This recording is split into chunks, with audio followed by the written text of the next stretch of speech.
Bonjour, je voudrais raconter dans cette vidéo qui peut-être sera longue, tant le cas qu'elle aborde est absolument rare et formidable dans l'Église catholique. Il s'agit de la vie et de l'œuvre de la bienheureuse Anne-Catherine Emmerich. Mais avant d'aborder cette femme extraordinaire, pour qui la vie dès l'enfance a été remplie de ce qu'on appelle des phénomènes mystiques extraordinaires, du style vision du ciel, apparition d'anges, au point qu'elle croyait, étant petite, que tout le monde avait ces apparitions tant ça lui était naturel, alors que c'était un cas absolument rare et unique. Je voudrais simplement mettre en garde sur deux choses, au début. D'abord, l'Église catholique, elle met souvent du temps à béatifier, puis à canoniser les personnes de ce genre pour une simple raison. C'est que souvent, alors que sa vie est une explosion de merveilles, les personnes vont avoir tendance à croire que c'est sur ces merveilles qui font la sainteté. Non, ce ne sont pas ces merveilles qui font la sainteté, mais c'est parce que la personne a vécu de deux qualités essentielles qui dépassent tout le reste, à savoir une vie profondément humble et une vie donnée à l'amour de Dieu et à l'amour du prochain. Le reste n'a aucune valeur. Et c'est parce qu'on a pu vérifier dans sa vie que la bienheureuse Anne-Catherine Emmerich a vécu héroïquement ces choses-là qu'elle est béatifiée. Le problème maintenant, c'est que comme on se laisse éblouir par ce qui est extérieur, on croit que pour être saint, il faut être doté de tels phénomènes.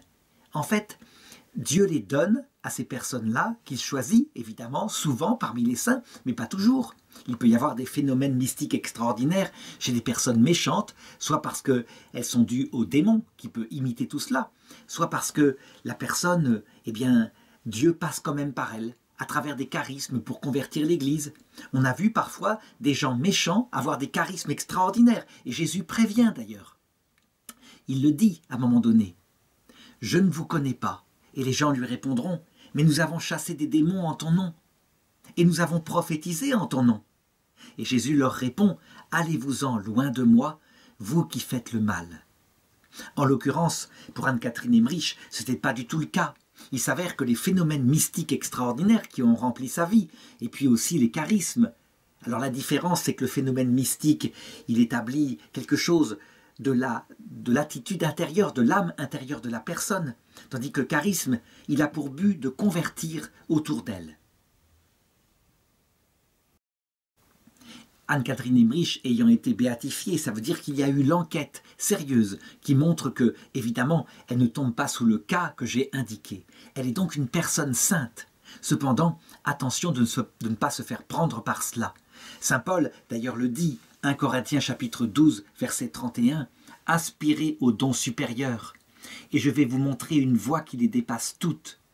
Quand je parlerai les langues des hommes et des anges, comme le faisait Anne-Catherine Emmerich, si je n'ai pas la charité, je ne suis qu'airain qui sonne et cymbale qui retentit. » Elle avait la charité, bien sûr. Deuxième remarque préliminaire. Anne-Catherine Emmerich a vu de ses yeux, pendant des années, la vie de Jésus lui apparaître comme un film, et elle le racontait autour d'elle, et elle a vécu pendant des années, aussi bien dans sa chair que dans ses visions, la passion du Christ. Et ça aussi, elle l'a raconté. Souvent, on oppose ces récits, qui sont racontés dans plusieurs livres, à ceux de Maria Valtorta ou d'autres mystiques comme Maria d'Agreda. En réalité, il faut toujours avoir en tête que ces mystiques-là ne sont pas dotés d'infaillibilité, que, en fait, dans ces visions, il y a ce qu'elles voient objectivement, et puis la façon dont elles les interprètent. Alors je sais que certains diront, mais non, dans Maria Valtorta, on voit bien que c'est le Seigneur qui parle en permanence, et donc ça ne peut pas être avec une part de sa sensibilité. Eh bien si cette chose-là est valable aussi pour ce qu'on appelle la révélation publique, ça veut dire l'Écriture sainte et le Nouveau Testament. Ça veut dire si Dieu a inspiré des auteurs qui ont écrit avec leurs véritables mots à eux. Ça veut dire qu'il y a un auteur divin qui inspire et il y a un auteur humain qui écrit avec sa sensibilité, avec parfois ses propres conceptions, ses propres a priori, ses propres erreurs. Alors combien plus c'est vrai dans ce qu'on appelle les révélations privées. Et donc, il ne faut pas considérer ni Maria Valtorta, ni Anne-Catherine Emmerich, qui en plus, pour elle, est passée par l'intermédiaire d'un écrivain romantique formidable, Clemens Brentano, puisqu'elle n'a rien écrit d'elle-même. On dira Maria Valtorta a écrit elle-même, donc elle n'est pas passée par ce filtre. Il n'empêche, elle a pu mettre aussi sa sensibilité. Donc attention de ne pas exalter trop ce qui est raconté, de le prendre comme un récit profond, d'y voir aussi la présence de l'auteur humain et de réserver l'infaillibilité uniquement au magistère lorsqu'il définit la doctrine de la foi. Voilà, ces deux mises en garde étant faites, eh bien je peux maintenant raconter cette vie extraordinaire en me servant d'un document qu'elle a elle-même dicté à Brentano et qui, je crois, est formidable.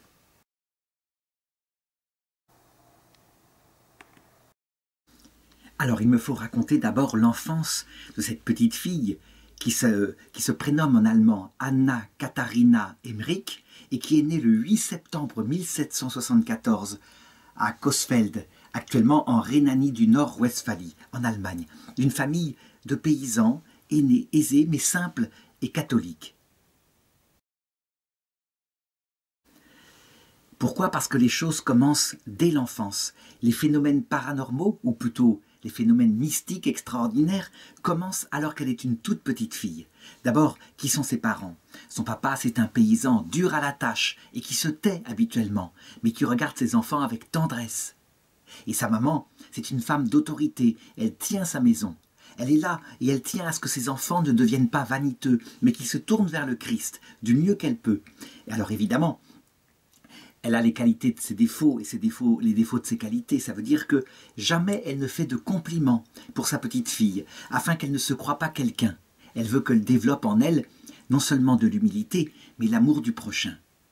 Le problème, c'est que toute petite, eh bien, elle se rend compte que Anne-Catherine, sa petite fille, est visitée par le ciel, que c'est pas naturel, que ce que les autres petites filles pourraient dire, je dirais à l'admiration de leurs parents sur le Christ, elle semble en recevoir l'enseignement par le Christ lui-même. Et c'est vrai, elle le racontera plus tard.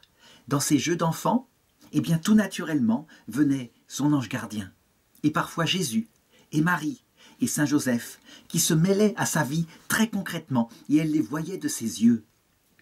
On peut dire que les phénomènes qu'elle vit à cette époque-là ressemblent tout à fait à ce qu'a pu vivre la Vierge Marie, puisque la Vierge Marie, elle, pour raison d'immaculée conception, avait des contacts comme ça avec le ciel. Seulement, pour Anne-Catherine Emmerich, ce n'est pas habituel.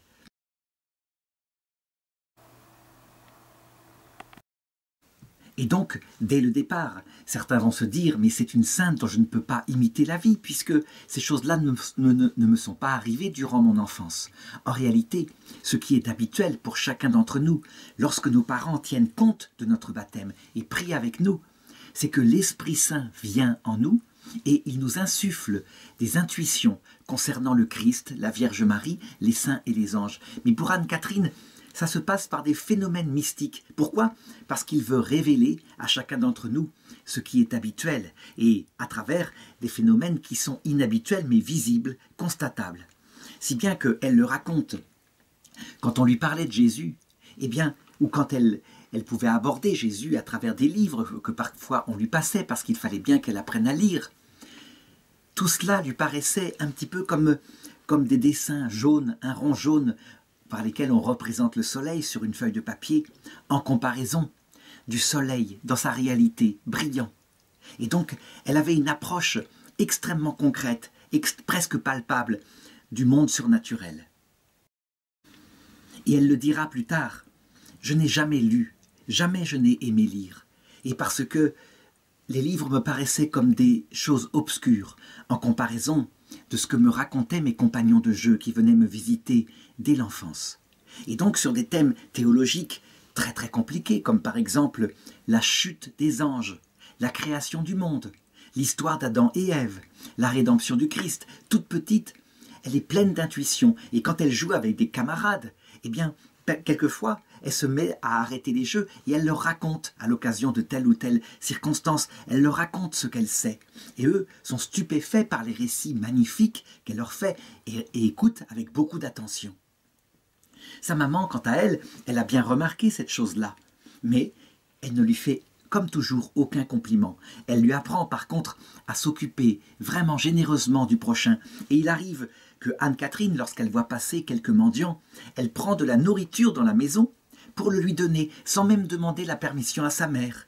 Et sa mère le voit faire, et elle ne lui en fait pas le reproche, mais elle ne lui en fait pas non plus le compliment, si bien que, très petite, elle se considérera, en comparaison de ses camarades qui reçoivent beaucoup de caresses, de compliments de leurs parents, comme sans doute la plus méchante, la moins gentille des petites filles qui puissent exister. On le voit, elle n'est donc pas exempte de certaines interprétations que peut faire une petite fille sage et d'un traumatisme lié aux parents. Mais peu importe, elle l'accepte, et les choses vont aller comme ça en grandissant.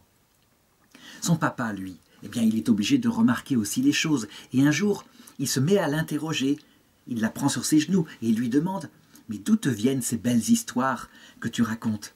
Alors, elle lui dit, très simplement « En fait, je les vois, je suis visitée, on me les raconte. » Et lui, eh bien, il est surpris, il entend bien, et plus jamais de sa vie, il ne lui posera de telles questions.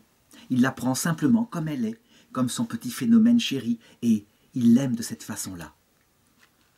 De même, à l'école, il arrive qu'on finit par la mettre à l'école, elle va y rester d'ailleurs très peu de temps, et avec ses camarades, on parle parfois de Jésus, de Marie, et elle lève la main, et elle intervient, et elle se met à raconter les choses. Et les autres sont stupéfaits parce que ce sont des choses que le maître n'a pas appris.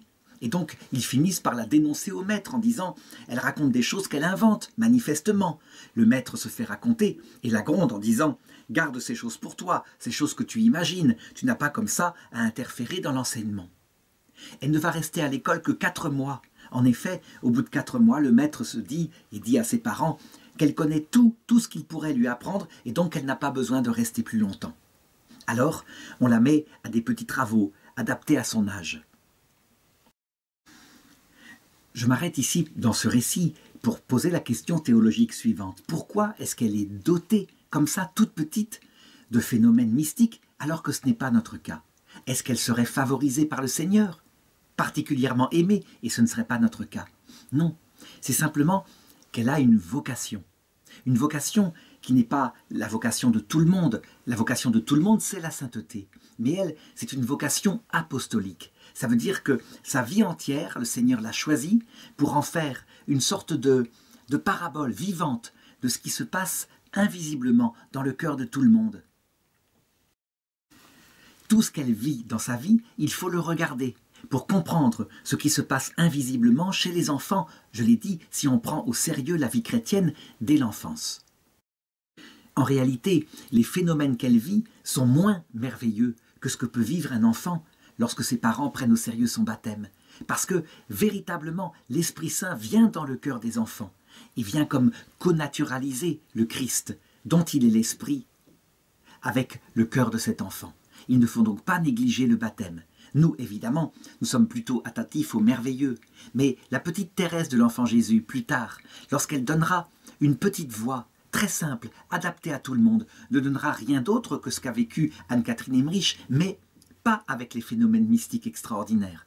La petite Thérèse connaît aussi de gros problèmes dans l'enfance, avec des maladies qui la traumatisent, parce que sa mère meurt trop tôt, et donc elle développe une hypersensibilité. Sauf que pour Anne-Catherine, ça se passe simplement par la sévérité et le silence de sa maman qui traumatise. Mais ce n'est pas grave, ça fait partie de l'éducation. Donc tous nous avons peut-être des traumatismes d'enfance comme cela. Le Seigneur les guérira. Le but étant qu'il nous apprend par là que nous sommes peu de choses, que nous sommes fragiles. Il nous enseigne à l'humilité. Donc, nous pouvons continuer à suivre la vie d'Anne-Catherine et à chaque fois faire le parallèle avec la vie de la grâce telle qu'elle se développe habituellement. Comme dit l'Écriture, tous vous prophétiserez. Anne-Catherine, finalement, a des phénomènes moins fantastiques que ce qui se passe pour tous, je l'ai dit. Une fois retournée à la maison, et parce qu'elle ne va plus à l'école, elle se dit dans sa tête qu'il doit y avoir une raison qui vient d'elle. Et finalement, ce sont des réflexions que peuvent se faire une petite fille perfectionniste, qui veut vraiment correspondre à ce qu'attendent ses maîtres d'elle. Elle ne comprend pas. Et donc elle se dit que c'est probablement parce qu'elle a trop parlé, que peut-être les choses qui lui sont montrées, elle aurait dû les garder pour elle. Pourtant, ça lui est compliqué parce qu'elle s'imagine que les autres petites filles pieuses de la classe, et il y en a, elle voit les mêmes choses, mais elle n'en parle pas, par discrétion. Et donc, elle décide à partir de ce moment-là de se prendre en main et de pratiquer une ascèse concernant sa langue et sa spontanéité. En fait, elle se rend compte à partir de cette époque-là qu'il faut que, comme un arbre, sa psychologie soit taillée afin d'être mise davantage au service du Seigneur. Et donc elle va rentrer dans ce qu'on pourrait qualifier, alors qu'elle est encore une petite fille, une vie d'ascèse. Ça consiste en quoi? Eh bien d'abord à se priver des choses qui lui paraissent bonnes un petit peu, de manière à offrir ses sacrifices au Seigneur. Et elle finalise cela dès le départ, à cause de ce qu'elle a reçu, des apprentissages de Jésus, pour le salut des âmes de ceux qui sont sur la terre, et pour le salut des âmes qui sont au purgatoire. On dirait qu'il n'y a pas de différence, comme si la fréquentation de ceux qui l'entourent et qu'elle voit de ses yeux, c'est la même chose que la fréquentation des âmes du purgatoire, comme si ce monde ne faisait qu'un. Et donc, elle offre les choses. On la trouve, à un moment donné, en train de dormir sur une planche, et non pas sur un lit moelleux, et une planche en forme de croix. Elle porte aussi des cilices. Est-ce qu'elle a inventé ces pratiques d'elle-même? Non, manifestement, à l'école de Jésus, parce qu'elle médite énormément sur sa croix, mais aussi à l'école de sa maman, qui lui a rapporté comment il faut être capable de mettre, je dirais, des écoutilles sur ses oreilles pour ne pas entendre, quand on va à la messe, les choses que racontent les commères et qui empêchent de se préparer à la rencontre avec le Seigneur. Si bien que quand elle va à la messe, elle prend l'habitude de marcher devant ou alors derrière les gens, de manière à se concentrer sur ce qui va arriver, sur le mystère. Alors là encore, certains se diront, mais une ascèse comme ça, moi je ne l'ai pas pratiquée dans mon enfance du tout. Donc elle a encore là une vie extraordinaire qui ne correspond pas à ce que nous devons vivre. En réalité, très vite, on peut expliquer aux enfants, face à leur tempérament qui part un peu dans tous les sens, la nécessité de le gérer, pour le dominer, pour le mettre au service de leur vie spirituelle. Mais c'est vrai que depuis les années 60, 68, on a considéré cette éducation-là, qui met des limites à son tempérament, comme une intolérable domination de sa spontanéité. En réalité, il en faut un minimum, sans toutefois étouffer la sensibilité. Cette part de l'éducation que chacun, d'ailleurs étant enfant, peut prendre en partie par lui-même parce qu'il en a compris l'intérêt est nécessaire. Si on suit entièrement sa spontanéité, on devient esclave de sa sensibilité, alors que la sensibilité, comme un bon cheval, elle doit être au service des choix de sa liberté. Et c'est ce qui va se passer pour Anne-Catherine, comme pour tous les enfants, sauf que chez elle, ça prend des travers surnaturels à cause de sa fréquentation du ciel. De même, si on considère cette ascèse extraordinaire pratiquée par Anne-Catherine, il ne faut pas oublier que ce n'est pas le cœur de sa vie, c'est juste un instrument pour maîtriser son corps et offrir pour les pauvres pécheurs. Ce qui, je dirais, sanctifie sa vie manifestement, c'est sa vie de prière et sa vie de charité envers les pauvres. Mais d'abord, sa vie de prière. Ça veut dire qu'à partir de ce moment-là, sans doute enseigné par Jésus, elle se met à le fréquenter dans une vie de prière régulière, une vie de prière intime, profonde, intense. Et évidemment, ce qui devait arriver arrive, ça veut dire que peu à peu, cet amour devient exclusif. Elle ne peut pas faire autrement que de désirer se consacrer entièrement à celui qu'elle considère comme le fiancé de son cœur. Et là encore, on pourrait dire, mais le fait de se plonger dans une vie mystique, ça la sépare du monde. Il y a donc un déséquilibre. Beaucoup d'ascèse, beaucoup de vie mystique. Eh bien non, parce que tout naturellement, encore une fois à l'école de Jésus et de son Esprit Saint, eh bien ceci se traduit par l'amour du prochain. Ça ne saurait être séparé. Elle le dit. J'ai toujours considéré le service du prochain comme la plus haute vertu. Dans ma jeunesse, j'ai prié Dieu afin qu'il veuille bien me donner la force de servir mon prochain et d'être utile. À présent, je sais qu'il a exaucé ma prière. Reste à savoir comment elle pourra servir le prochain, parce que cet appel de Dieu se fait de plus en plus fort.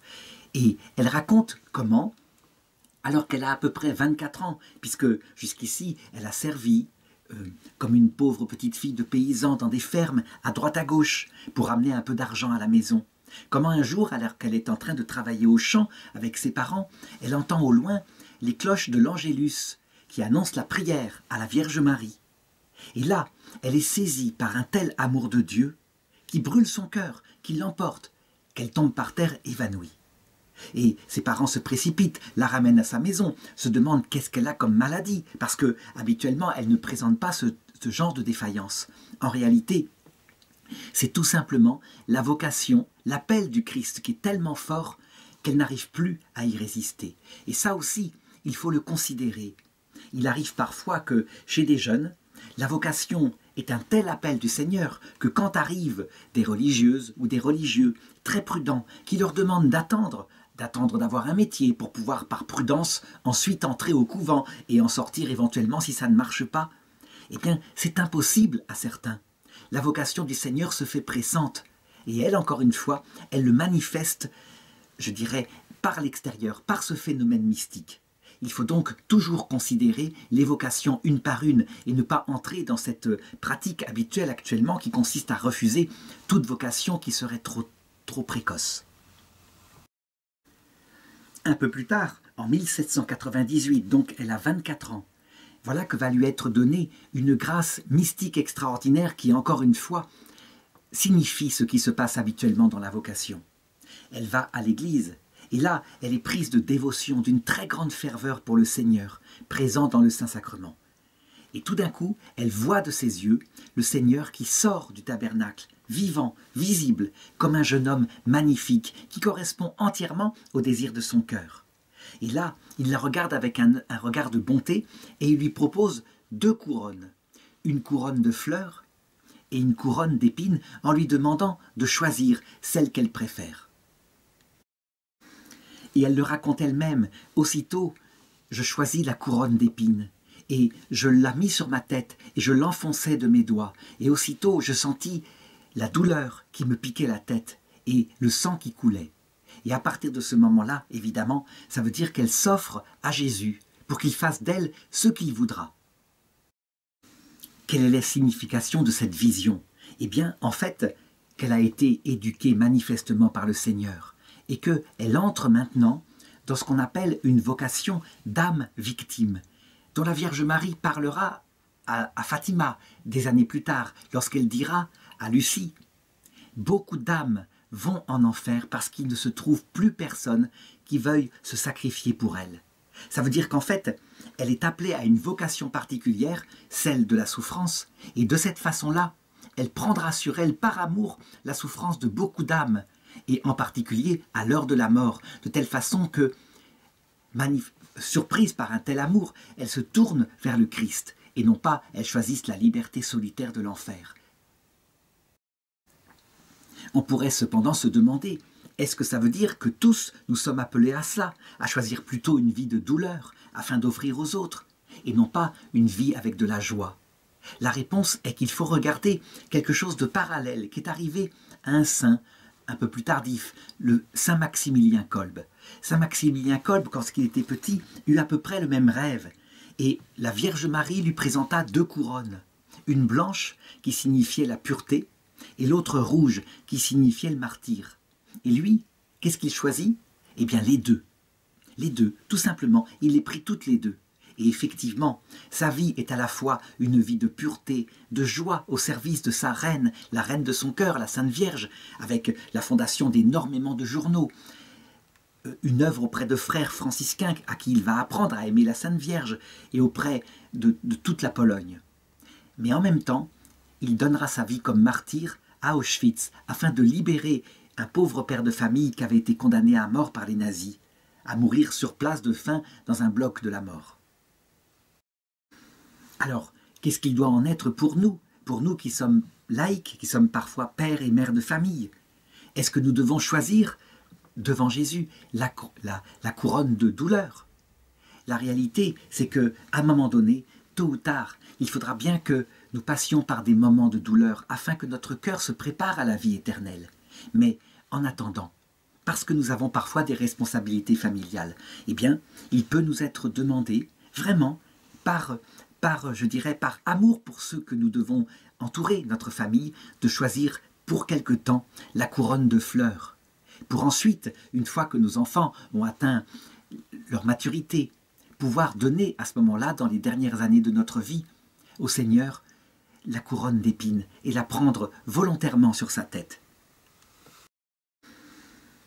Ce qui est certain, c'est qu'il faut essayer de passer par la Vierge Marie, qui sait très bien ce qu'il nous faudra, mais que, étant laïque ou responsable de famille, on ne peut pas accepter dès le départ, comme ça, en tout cas de sa volonté propre, la couronne de douleur.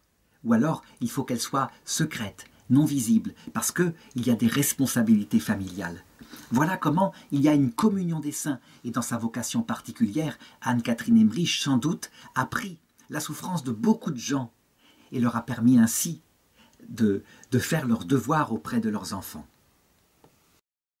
Et de fait, à partir de ce moment-là, eh bien, les contradictions arrivent dans sa vie.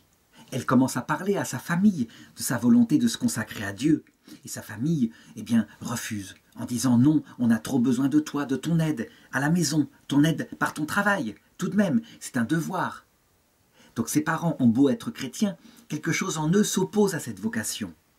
Autre difficulté, à cette époque-là, où il y a beaucoup de filles de la campagne qui voudraient se consacrer à Dieu, eh bien, les couvents, un peu partout, mettent une obligation, à savoir qu'on doit apporter une dot. Une dot parce que, je dirais, ça permet de trier le nombre de vocations et justement de trier entre celles qui veulent simplement fuir la difficulté de la vie de l'époque. Évidemment, elle n'a pas le moindre sou. Et à un moment donné, à force de faire des travaux de couture, elle finit par économiser 20 thalers. 20 thalers, ce qui correspond peut-être à 20 € de notre époque.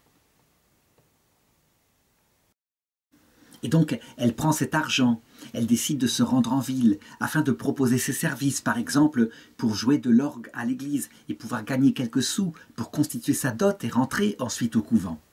Mais elle rencontre en passage des pauvres et donc très vite, eh bien, elle se retrouve sans le moindre sou vaillant, au point que sa maman, qui se rend compte, parce qu'on lui a dit que sa fille en ville n'a même pas de quoi s'acheter de quoi manger, est obligée de venir la voir pour lui apporter de quoi manger. Là encore, il faut considérer cela comme étant un phénomène mystique extraordinaire, qui signifie ce qu'il peut arriver à certains. À savoir, parfois, véritablement, il y a une vocation et rien n'y fait. On n'arrive jamais à la réaliser. On pourrait dire que le Seigneur s'amuse à torturer ses amis en les appelant à une vie consacrée, qui peut être aussi celle du mariage, et en même temps, à ne leur permettant pas de la réaliser. Cette contradiction-là, évidemment, fait partie de l'éducation du Seigneur. Toujours pareil, pour renoncer à soi-même. Alors, elle n'arrive pas à rentrer au couvent, sauf que, quand le Seigneur le veut, il peut mettre fin à ce genre d'épreuve, au moment où il le veut. Et tout ça est dirigé par les anges qu'il met au service de notre vie. Et donc, à un moment donné, nous sommes en 1802, elle a donc 28 ans, et voilà qu'une compagne du village où elle habite est acceptée au couvent des Augustines de Doumen, parce que les Augustines, justement, voulaient cette vocation qui leur paraissait très précieuse. Les parents décident de dire à la supérieure du couvent qu'elles acceptent l'entrée de leur fille dans leur couvent, à une condition, c'est qu'il soit fait aussi une entrée pour Anne-Catherine, dont elles ont beaucoup entendu parler, et qui leur paraît être évidemment fait pour cette vie. Et donc la supérieure accepte, elle la prend. On pourrait dire qu'elle rentre alors, enfin, dans ce qui est son paradis, ce pourquoi le Seigneur l'a appelée. En fait, ça va être un lit de douleur, mais de douleur bien heureuse, parce que, en fait, tout est offert chez elle. Elle est un peu comme la Vierge Marie, que ta volonté soit faite. Qu'est-ce qui se passe? Eh bien, le Seigneur la comble encore de phénomènes mystiques extraordinaires, mais de la façon suivante. Ça veut dire qu'elle voit, elle entend chaque indiscrétion, chaque manquement à la règle de ces petites campagnes novices. Et donc, ça la brûle au fond du cœur. On pourrait presque dire qu'elle a comme le regard de Jésus sur les imperfections de chacune. Et donc, eh bien, elle en parle comme elle le peut, maladroitement et avec discrétion. Elle dit à une petite sœur, par exemple, de ne pas parler, on est en période de silence.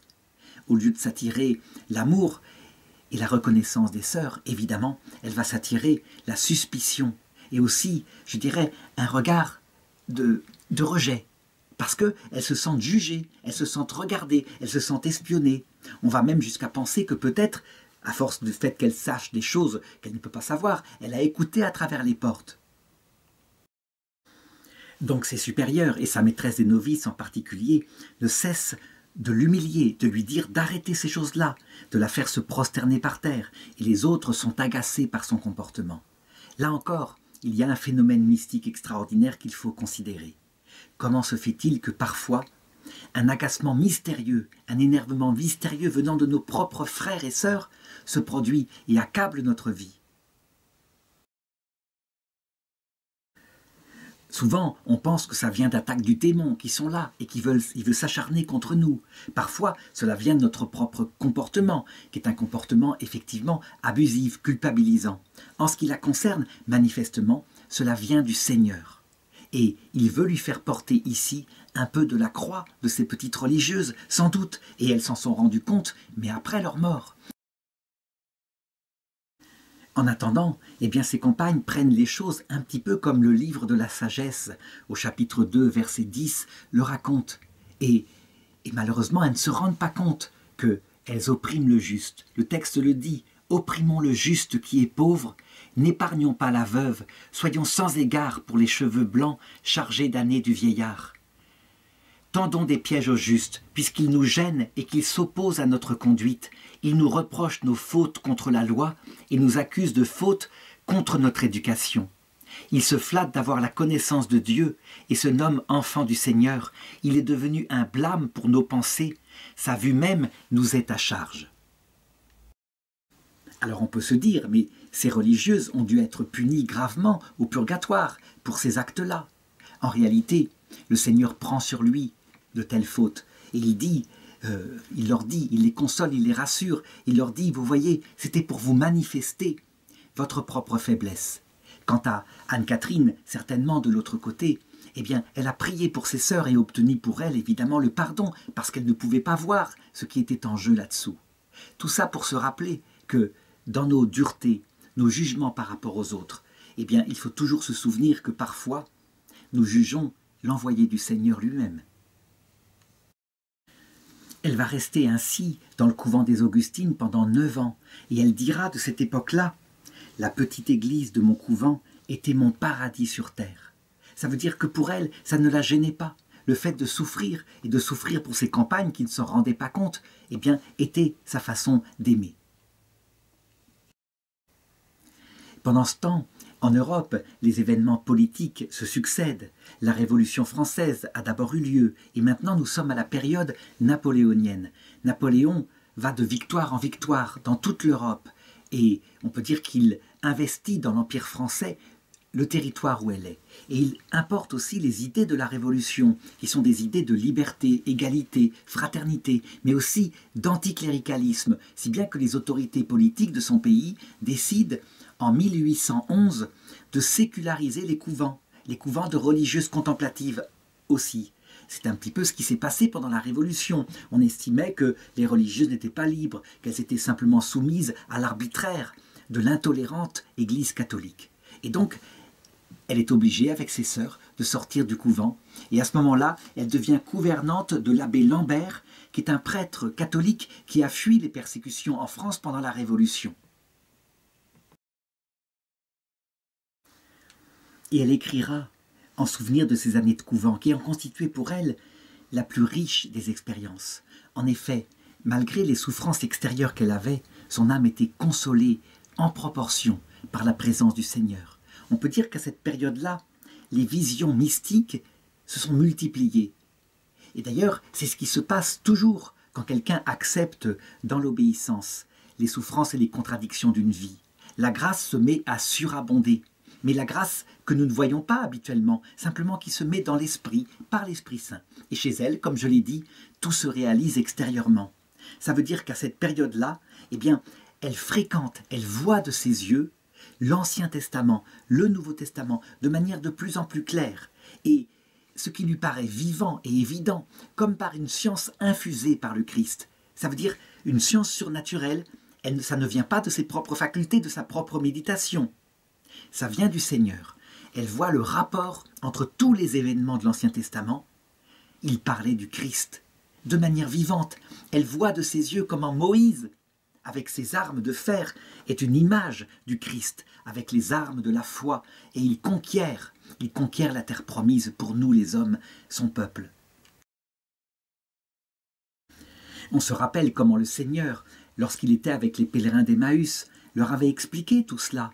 Et les pèlerins d'Emmaüs, après sa résurrection, n'avaient pas compris que c'était le Christ qui les enseignait. Pourtant leur cœur était tout brûlant à l'intérieur d'eux-mêmes. Et ils ne le reconnurent enfin qu'à la fraction du pain, ça veut dire lors du sacrement de l'Eucharistie, arrivé à l'étape, à Emmaüs. Eh bien, ce qu'elle vit, elle, par ces phénomènes mystiques extraordinaires, est donné à tout le monde en réalité.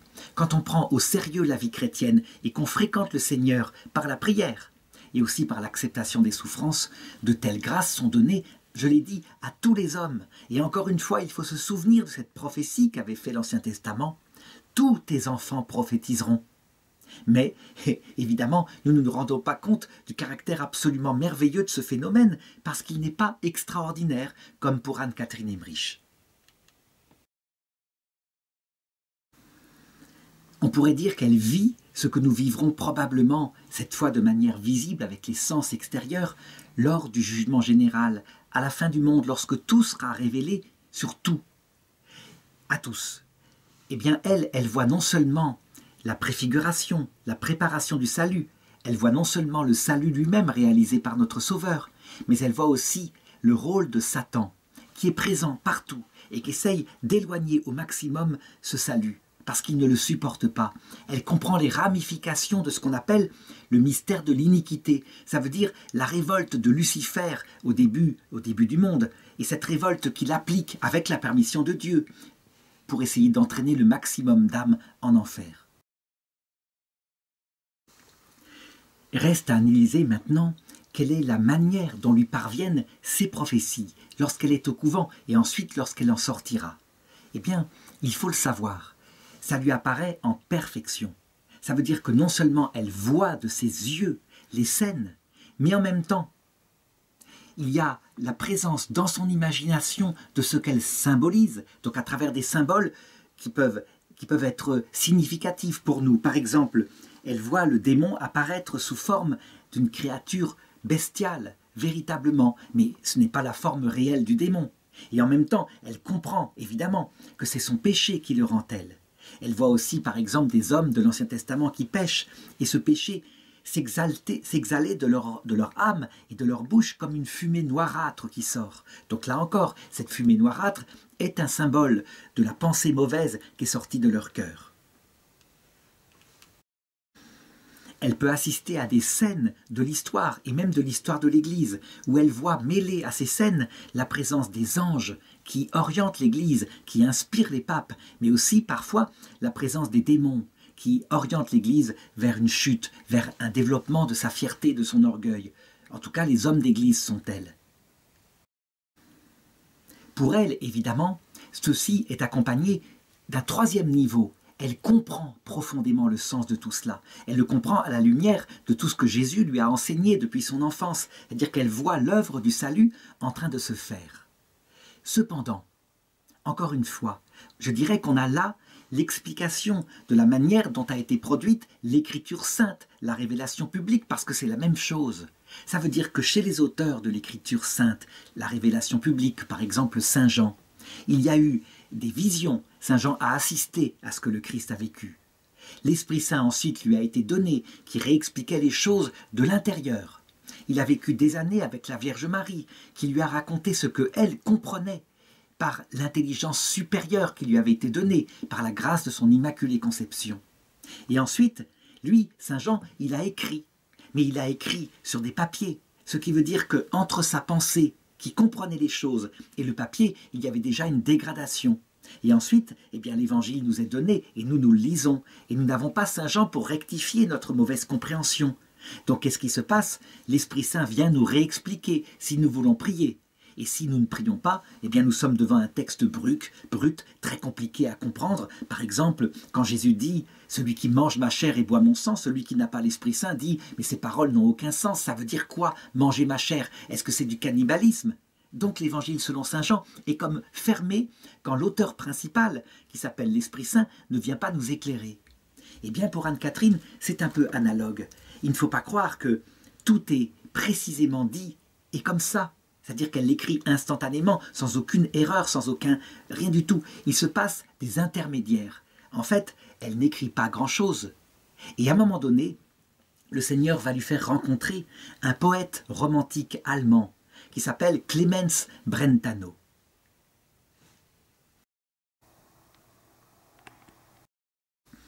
Il est de 4 années plus jeune qu'elle, et lui, il est élevé dans une famille nombreuse, il a la chance de recevoir des études, il sait écrire.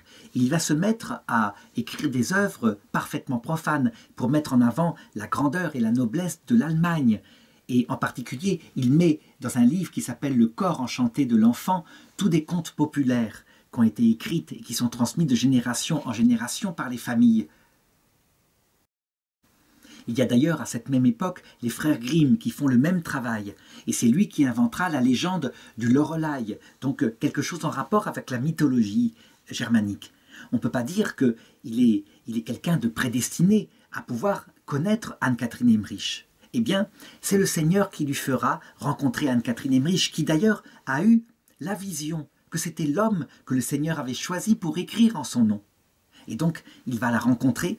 Il va être stupéfait par ce qu'elle raconte, par les visions extrêmement précises qu'elle a, et il va décider de mettre les choses par écrit, ce qui veut dire que tous les livres qu'on a d'Anne-Catherine Emmerich, par exemple la Passion de notre Seigneur, le récit de la vie de notre Seigneur, le récit de l'Ancien Testament, le récit de la vie de la Vierge Marie, eh bien tout cela est passé par le filtre de Clemens Brentano. Est-ce que ça veut dire que tout est faux, que tout est simplement l'œuvre de ce poète romantique? Bien sûr que non. Lui, il a fait son travail du mieux qu'il a pu. Il a entendu ce qu'elle a dit, ce qu'elle a raconté. Il assistait à ses visions lorsqu'elle voyait la passion du Christ. Il remettait au mieux en mettant le texte en bon allemand, de manière à ce qu'il soit bien écrit.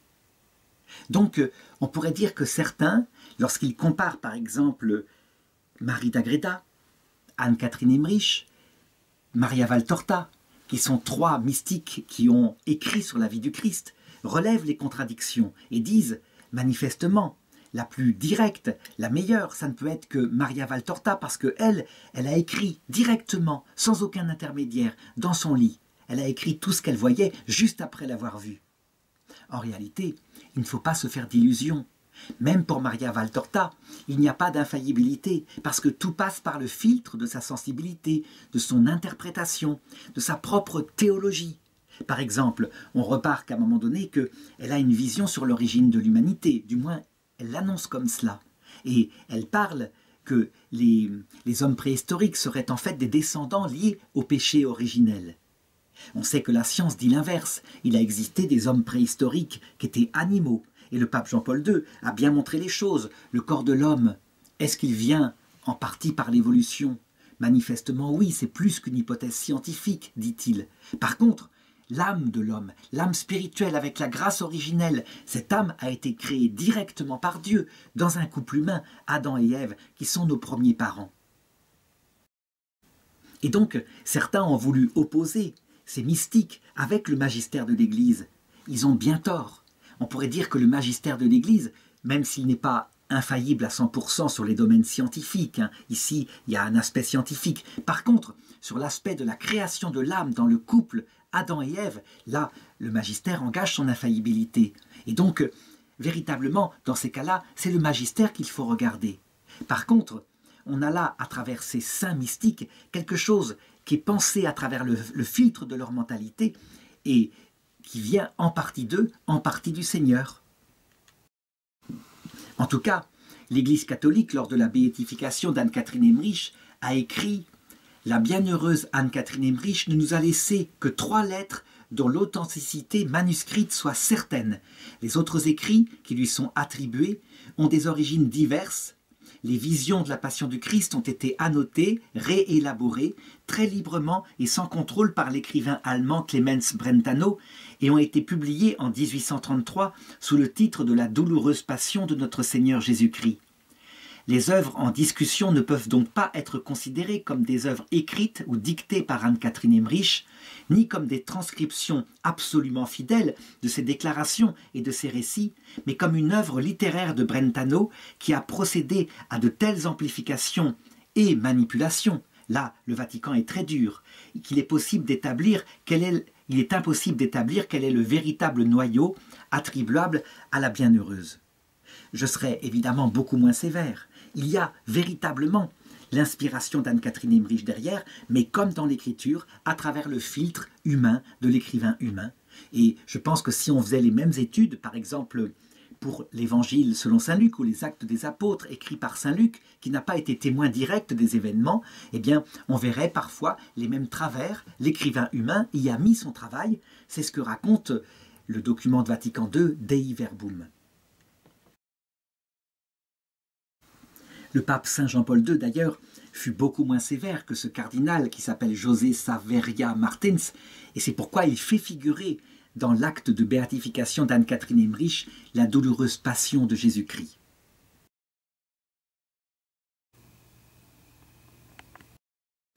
Mais bref, tout ce développement pour dire attention, attention, être souple, être capable, avec son intelligence et l'Esprit Saint en soi, son propre jugement, de regarder ses œuvres et de ne pas en faire, je dirais, un livre absolument précis, détaillé. Non, tout est confus, tout est, je dirais, mélangé de prophéties, et nous ne pourrions voir les choses qu'en étant dans la tête même d'Anne-Catherine Emmerich. Cela nous oblige évidemment à avoir une attitude humble, même quand l'Esprit Saint nous inspire et qu'il nous donne, je dirais, de manière profonde, ce que Anne-Catherine Emmerich a vu, elle, de ses yeux physiques. En réalité, nous aurons la pleine vision de tout cela, cette fois en clair, parfaitement adapté à notre sensibilité. Dans la vie éternelle, nous reverrons tout cela à l'heure de la mort, lorsque nous rencontrerons le Christ, évidemment. Mais en attendant, le Seigneur nous met dans une certaine obscurité et, par exemple, nous rend impossible à discerner en nous, lorsque nous réfléchissons à la passion du Seigneur ou lorsque nous vivons les fêtes liturgiques, ce qui vient de notre propre esprit et ce qui vient de l'Esprit Saint. Donc, toujours humilité. Anne-Catherine Emmerich, quant à elle, eh bien, chaque instant de sa vie est rempli par ces phénomènes mystiques extraordinaires. Et on le voit quand elle vit une fête qui implique les mystères de douleur, comme par exemple la Semaine Sainte. Elle est comme éteinte, écrasée par la douleur, comme si elle ne revivait plus. Puis quand suit les fêtes de la gloire, de la résurrection, tout d'un coup, elle reprend vie. Ça veut dire que son être entier est nourri, inspiré par les visions qu'elle a. Alors je voudrais maintenant raconter un autre charisme, non plutôt un phénomène mystique extraordinaire, que le père Lambert a remarqué lorsqu'elle habitait chez lui. C'est le discernement des objets sacrés, ce qu'on appelle la hiérognosie. La hiérognosie, c'est un terme grec qui signifie la connaissance de ce qui est grand, de ce qui est sacré. En effet, quand on lui apporte des reliques, instantanément, même si le paquet est fermé, elle sait qu'il y a une relique. C'est comme si, elle le dit, c'est comme si elle voyait briller cette relique, un peu comme une étoile qui serait liée au soleil. Et il n'y a pas de distinction entre les deux. Cette petite étoile, qui est souvent un morceau du corps d'un saint qui a vécu sur terre, eh bien, rayonne dans son âme au point qu'elle voit tout ce que le saint a vécu. Elle est comme en communion avec lui. Elle ressent ce qu'il a souffert. Elle sait qu'il a fait de son corps l'instrument de son âme pour servir le Seigneur. Et donc, ceci lui apparaît en pleine vision.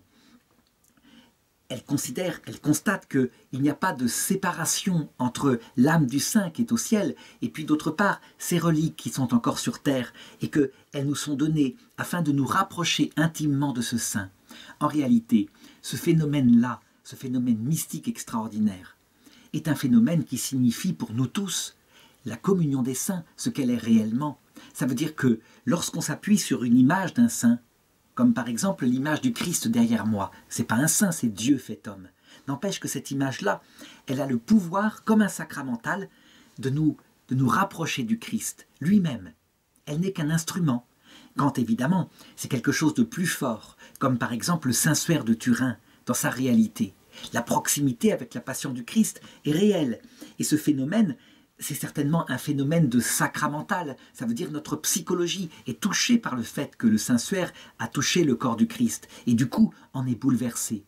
N'empêche qu'il y a, et c'est ce que voit Anne-Catherine Emmerich, une véritable réalité physique qui émane de cet objet et qui permet d'influencer notre psychologie, notre vie spirituelle, pour se rapprocher du Christ ou du saint en question. De même, si on lui apporte une fausse relique, eh bien, elle n'a aucun effet sur elle. Ou si on lui apporte une hostie qui n'est pas consacrée, ce n'est rien, ce n'est que du pain. Par contre, si c'est une hostie qui a été consacrée par le prêtre, elle peut rentrer en extase et alors communier intimement. On voit bien, la réalité des objets lui est révélée. Ce qui est intéressant, c'est que nos ancêtres au Moyen-Âge étaient fort sensibles à ce pouvoir parce que leur cœur était sans doute plus enfantin que le nôtre, qui a tendance évidemment à regarder critiquement ces objets. En réalité, lorsqu'on retrouve une âme d'enfant, eh bien, on peut être saisi par la présence spirituelle des saints en possédant une relique. C'est un peu le même phénomène qui peut toucher douloureusement quelqu'un qui, par exemple, est soldat et qui porte sur lui la photo de sa bien-aimée ou de ses enfants. Et cette photo, dans les grands dangers, a le pouvoir de le transporter auprès de ses êtres chéris. C'est le même phénomène. Outre cette communion des saints qui lui est montrée ainsi en acte, eh bien, elle peut voir aussi l'Église dans son extension sur terre. C'est-à-dire qu'elle a une vision fréquente de la totalité de l'Église comme un arbre dont les racines seraient au ciel et dont la sève s'écoulerait sur la terre à travers les sacrements, mais aussi l'oraison du cœur. Et elle voit l'Eucharistie qui est célébrée partout. Et elle voit chaque détail. Elle remarque par exemple quand les prêtres n'ont pas le sens du sacré, lorsqu'ils oublient quelque chose dans la messe. Et on peut dire que ça la blesse. Évidemment, tout le péché du monde ne lui est pas montré. Si elle avait une telle vision, sans doute qu'elle ne survivrait pas, tellement il y a aussi des horreurs qui se passent dans le monde. Donc les choses lui sont montrées à la proportion de ce qu'elle pourrait supporter, mais ça lui permet d'offrir ses souffrances pour les pauvres pécheurs et aussi pour les prêtres. Par contre, elle en voit suffisamment pour que ce qu'elle a compris dès son enfance grâce aux enseignements de Jésus revienne à cette époque-là. Son idée, c'est quoi? Eh bien, c'est de porter par ses souffrances tout le péché qu'elle voit dans le monde. Quand elle était petite, par exemple, déjà, quand elle voyait par exemple ses camarades qui jouaient ensemble et parfois le jeu tournait au malsain, à l'indécence, il lui arrivait de se jeter dans les orties afin de prendre sur elle le péché de ses petits camarades. Eh bien, à cette époque-là, alors que son couvent a été fermé, qu'elle n'est pas encore chez l'abbé, mais qu'elle est chez une pauvre petite veuve qui la reçoit et qu'elle est sur son lit de douleur, alors qu'elle voit ainsi les imperfections dans l'Église et le péché, à la mesure, je l'ai dit, qui lui est donné, elle retombe de nouveau dans le désir d'offrir sa souffrance et de souffrir pour porter les souffrances et les péchés du monde. Alors je voudrais m'arrêter ici et faire une remarque, parce qu'on touche sans doute au mystère le plus profond de la communion des saints. Il est raconté par saint Paul dans la première épître aux Corinthiens, chapitre 24. Saint Paul lui-même, à un moment donné, souffrit énormément. Il fit naufrage, il fut rattrapé par les Romains, flagellé. Les prêtres juifs voulurent le tuer. Et il dit, en ce moment, je trouve ma joie dans les souffrances que j'endure pour vous, et je complète en ma chair ce qui manque aux épreuves du Christ pour son corps, qui est l'Église. Une telle théologie, évidemment, est parfaitement obscure dans la théologie protestante, qui se demande, mais il y a quelque chose ici qui ne va pas. Est-ce que le Christ n'a pas tout souffert pour nous? Pourquoi vouloir ajouter quelque chose qui manquerait aux souffrances du Christ alors qu'il a dit que tout est accompli? En réalité, c'est ne pas comprendre que le Christ et son Église, c'est tout un, et que donc nous pouvons collaborer avec lui et faire les mêmes œuvres que lui. Eh bien, ce désir va être mis dans le cœur d'Anne-Catherine Emmerich, mais attention, souvent, et c'est le cas dans les grandes mystiques, on les voit qui se mettent à aimer la souffrance et même à la demander. On dirait qu'elles aiment la souffrance pour la souffrance. Il ne faut pas se tromper, c'est le langage de l'amour.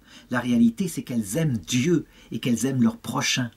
Et que donc, parce qu'elles savent qu'il n'y a pas de plus grand amour que de donner sa vie pour son prochain, et sa vie goutte à goutte, le donner une fois par le martyr, très bien, mais la donner chaque jour, en étant méprisé du monde, c'est le plus grand amour, qui quelquefois n'est même pas connu du monde, alors que pour elle, évidemment, il va être connu du monde puisqu'il est entouré de phénomènes mystiques qui le révèlent. Mais la plupart des gens, les petites dames âgées qui souffrent comme ça dans le silence, tout nous est caché. Ça veut dire que ce qui est révélé charismatiquement dans Anne-Catherine Emmerich est en fait vécu par des milliers de personnes qui sauvent le monde en offrant leur souffrance au jour le jour. Et ce sont souvent des femmes. On raconte par exemple que pendant la Seconde Guerre mondiale, Paris devait être détruit. Hitler l'avait décidé. Et on raconte qu'il y a une ancienne prophétie datant de Saint-Odile au 8e siècle qui raconte que, à cette époque-là, Paris sera sauvé par la prière des saintes femmes réunies sur la montagne sainte. Et on le sait, effectivement, il y avait des femmes qui, pendant toute la guerre, à Montmartre, se réunissaient dans une adoration perpétuelle du Saint-Sacrement et offraient aussi leur souffrance pour la France qui était envahie par les nazis. Et la France fut protégée. Il y a donc là la révélation d'une espèce de communion des saints incompréhensible pour nous. Mais véritablement, il y a des personnes qui portent les souffrances des autres. Et les autres, comme ça, ont moins à souffrir sur terre. Parce que d'abord, elles ne le supporteraient pas. Elles n'ont pas le cœur assez formé à cela. Eh bien, ce désir de s'offrir comme victime, le Seigneur va le réaliser. Nous sommes le 29 décembre 1812 et voilà ce qui se passe. Le Seigneur lui apparaît.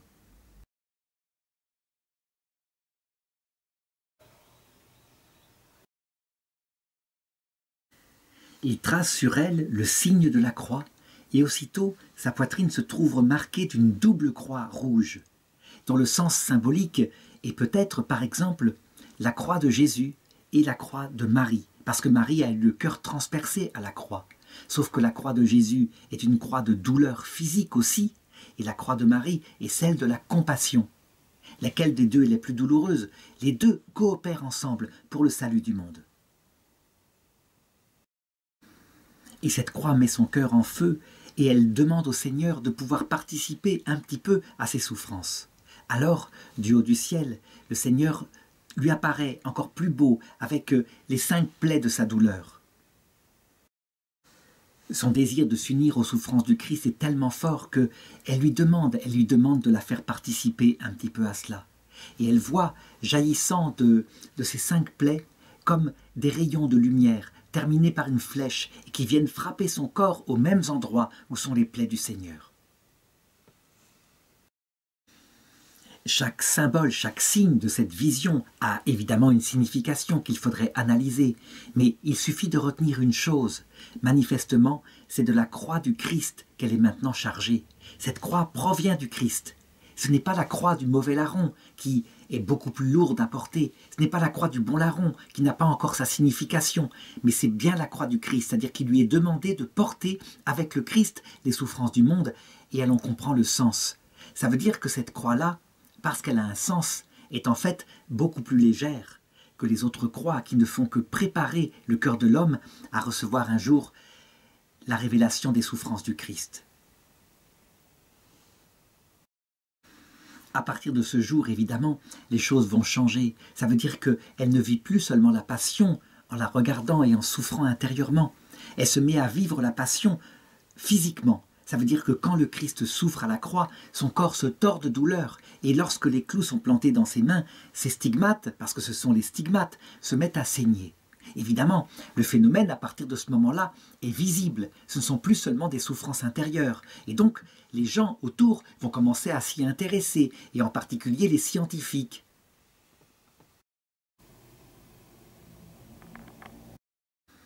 Et en effet, là, pour le coup, puisqu'il y a maintenant des manifestations extérieures, certains médecins demandent à pouvoir vérifier.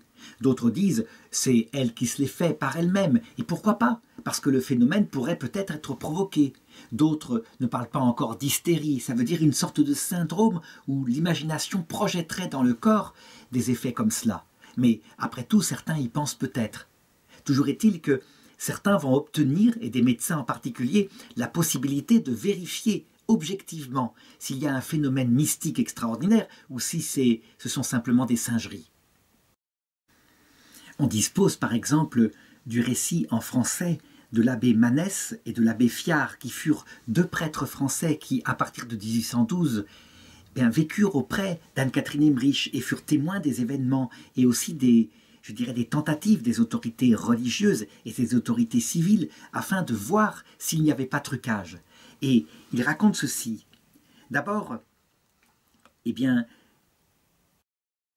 y eut l'action du maire de la ville qui décida d'envoyer des personnes dignes de confiance pour surveiller Anne-Catherine Emmerich durant les temps où elle vivait la Passion du Christ, donc à peu près tous les vendredis de 7h du matin à 12h, pour voir si elle se grattait les plaies, si elle se provoquait les saignements, comment ça arrivait, etc. Et à chaque fois, il y avait un procès-verbal qui était rédigé par les témoins et qui était rapporté au maire. Et ces procès-verbaux sont gardés précieusement, évidemment. Du coup, au cours des années, comme on n'a pas pu la trouver en train de tricher, les autorités civiles se mêlent de l'affaire, et en particulier le préfet de police et puis le lieutenant de police et le préfet qui viennent assister au phénomène. Et le lieutenant de police, quant à lui, il n'y croit pas du tout. Il pense qu'il y a un trucage quelque part et qu'il faudra le découvrir. Quant au préfet, qui a bien observé comment les plaies sont et comment elles se mettent à saigner sans que personne n'y ait touché, il est ébranlé. Mais tout de même, comme il a un esprit rationnel, il décide de mandater une dizaine de médecins de l'armée afin de vérifier cette fois, objectivement, avec tout ce qu'il faut, s'il y a trucage ou s'il n'y a pas trucage. Et donc, voilà comment ces médecins procèdent. Ils commencent par observer les plaies, les stigmates, et par voir que, effectivement, ils sont là, et que s'ils sont provoqués par elles, il y a moyen de l'empêcher de les provoquer. Donc ils mettent d'abord des onguents pour voir si on arrive à les faire guérir, et ça ne marche pas. Ils finissent par décider de bander les mains et les pieds de la sainte ainsi que son côté, et de mettre des seaux avec le cachet en cire qui permet de voir si elle las a défait. Elle ne pourra pas ainsi provoquer des saignements. Et alors, ils mettent une garde en permanence dans sa chambre, une garde qui durera entre 18 et 20 jours pour vérifier si elle mange, parce qu'en plus, il y a ce phénomène-là dont je parlerai tout à l'heure, mais pour vérifier aussi comment apparaissent les saignements. À l'heure dite, il n'y a rien à faire, les saignements se produisent, et rien ne peut les empêcher, et rien ne peut guérir les plaies. Et ils constatent aussi qu'ils ont beau mettre de la saleté sur les plaies, ils n'arrivent pas à provoquer une infection quelconque, alors que ça aurait dû se produire, manifestement. Anne-Catherine Emmerich, elle, elle supporte tout cela parce qu'on lui demande de supporter, et donc elle le vit dans l'obéissance comme étant une façon de plus de s'unir aux souffrances du Christ. Évidemment, c'est source de grandes contradictions parce que des présences permanentes dans sa chambre, avec quelquefois les gens qui s'ennuient, qui discutent de choses et d'autres, et elle voit leurs péchés, ça lamine un petit peu son cœur, mais elle l'accepte. On met parfois dans sa chambre des soldats de l'armée française, parce que l'armée française parfois occupe le territoire, ou alors des soldats de l'armée allemande. Toujours est-il que quand on constate que les soldats eux-mêmes, rien qu'à la vue d'Anne-Catherine Emmerich, parfois se convertissent, ils sont bouleversés, on finit par renoncer à cette garde et à se lasser, en se disant qu'il y a quelque chose qui n'a pas pu être démontré, mais que manifestement, on ne sait pas comment elle fait. Il n'y a pas de trucage repérable.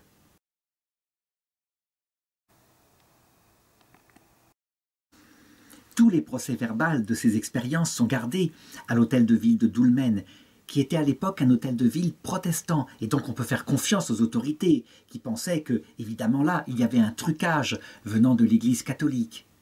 On raconte aussi comment, un jour, 6 hommes qui avaient entendu parler d'elle et qui étaient curieux, qui voulaient observer de plus près qui elle était, mais qui n'avaient pas eu l'autorisation de rentrer, trouvèrent le truc, ils passèrent par la fenêtre, qui était ouverte. Et là, ils furent stupéfaits, parce que ils trouvèrent Anne-Catherine Emmerich, dont le visage rayonnait d'une lumière étrange, surnaturelle. Et, je dirais, certains s'enfuirent, et d'autres, au contraire, s'excusèrent en lui demandant pardon de leur initiative de jeune, de s'être introduit ainsi, comme ça, par surprise dans sa chambre.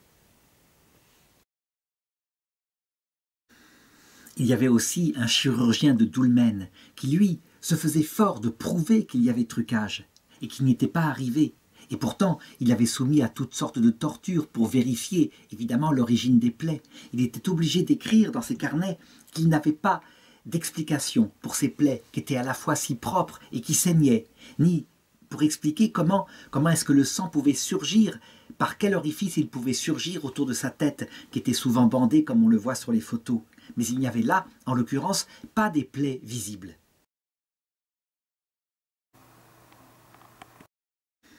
Donc je dirais, et manifestement c'est ce que l'Église a reconnu, que ces stigmates-là étaient d'ordre surnaturel. D'ailleurs, il faut le comprendre, il signifie que parfois certaines souffrances qui nous frappent sont d'origine divine aussi. Et on se demande d'où elles viennent.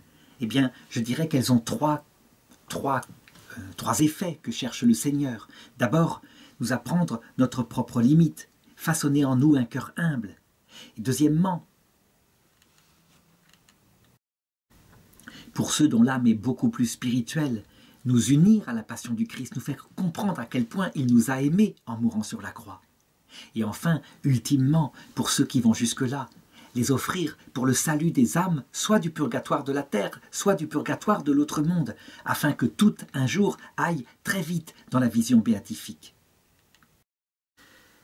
Et je voudrais aborder justement un autre phénomène stupéfiant, qui là pour le coup, eh bien, est un miracle. Ça veut dire que ce n'est pas un simple prodige comme les stigmates, je l'ai dit, qui pourraient peut-être être des trucages, mais qui est impossible à imiter. Le fait qu'elle ne peut plus manger à partir d'une certaine période. Il lui arrive un peu de recevoir de l'eau, un petit peu d'eau, et ça lui fait plaisir. Et quand, par exemple, le Père Manès raconte qu'il lui rapporte un fruit ou deux dont elle aurait bien envie parce que c'est très frais, c'est très bon, eh bien, il constate que si elle essaye d'en avaler un morceau, elle ne peut pas le supporter et qu'elle est obligée de renvoyer cette nourriture comme cela. Elle ne peut pas l'avaler.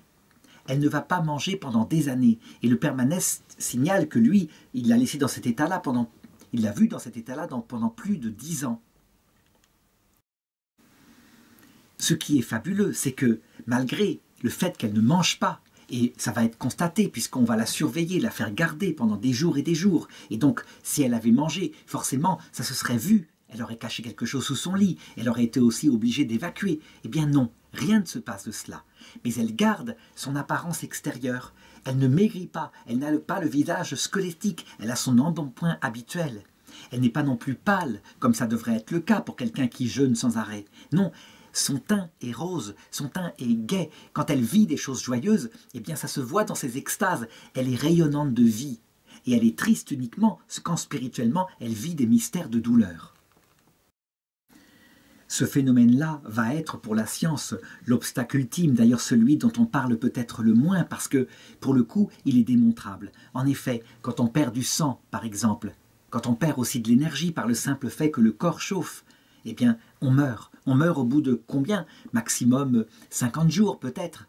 Eh bien, elle, rien ne se passe comme cela. Elle semble nourrie de l'extérieur par l'Eucharistie qu'elle reçoit. Et, comme Marthe Robin, cette nourriture lui semble indispensable. Si elle s'en passe, alors pour le coup, elle est en famine. Ce qui est intéressant de voir, par contre, c'est la réaction des autorités qui l'entourent. Ceux qui sont croyants croient, et ceux qui ne veulent pas croire, eh bien, ils ne croient pas. Comme disait Jésus à propos de Lazare et du riche, quand Lazare demandait à ce que quelqu'un du royaume des morts vienne visiter ses frères restés sur terre. Quand bien même il verrait un mort ressuscité, il ne croirait pas. On ne peut pas dire que c'était pour la perte de ces gens-là, mais simplement parce que, quelque part, le Seigneur soumet tous les hommes à leur propre aveuglement, afin de faire à tous miséricorde, évidemment, de telle façon que n'iront en enfer que les personnes qui, obstinément, jusque face à la révélation de la vérité, en pleine lumière, refuseront cette vérité, mais cette fois en toute liberté, en toute lucidité et dans l'évidence même. C'est ce qu'on appelle le péché contre l'Esprit Saint. Et là, il conduit en enfer, parce qu'il n'a aucune excuse. En l'occurrence, pour ces grands savants de l'époque, on peut dire que, et en particulier pour ce médecin qui enrageait de ne pouvoir prouver le trucage qu'elle utilisait, on peut dire que le Seigneur les a sauvés par leur propre confusion. En tout cas, c'est vers cette période-là que Clemens Brentano entend parler d'elle. Il lui est présenté, il vient, et elle l'accueille avec joie. Parce que le Seigneur lui a dit qu'il fallait qu'elle raconte, et ses confesseurs aussi en parlent, elle raconte les détails de ce qu'elle voit. Et toujours est-il que Brentano dira toujours qu'il lui a dit « Tu ne peux pas savoir quel bien aux âmes fera les choses que tu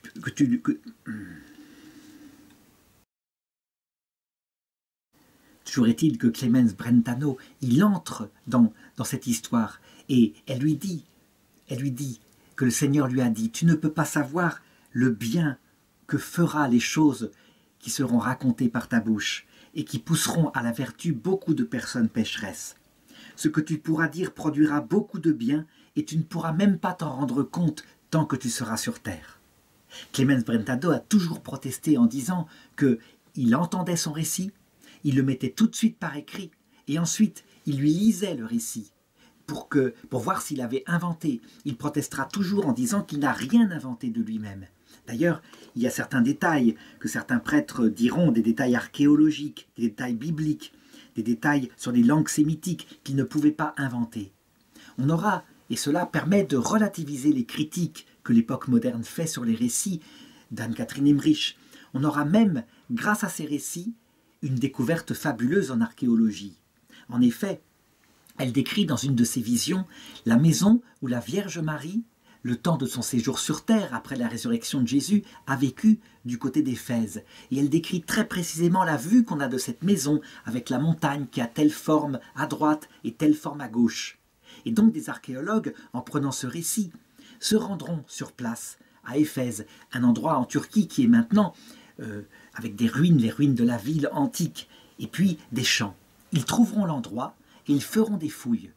Et ils auront la stupéfaction de trouver les fondations d'une petite maison carrée, entourée par les ruines, invisibles sur le sol, sous terre, les ruines d'une basilique octogonale de type byzantine.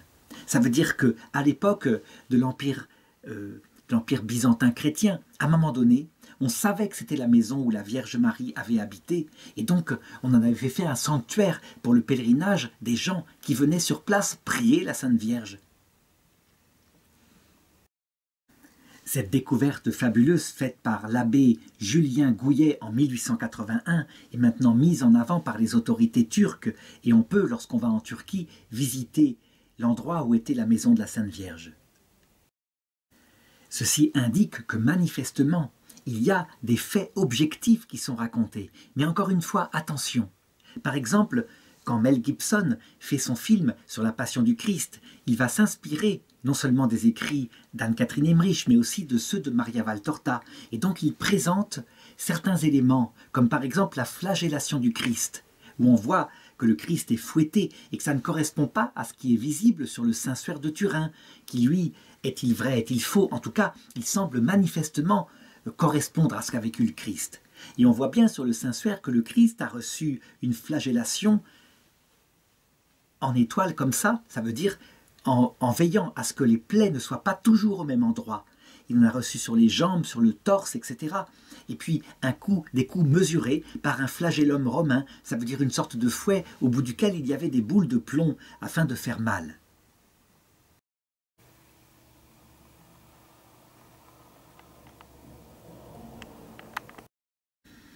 Dans les visions d'Anne-Catherine Emmerich et de Maria Valtorta, on voit les coups qui se démultiplient, qui sont terribles, et aucun homme n'aurait pu survivre à une telle flagellation.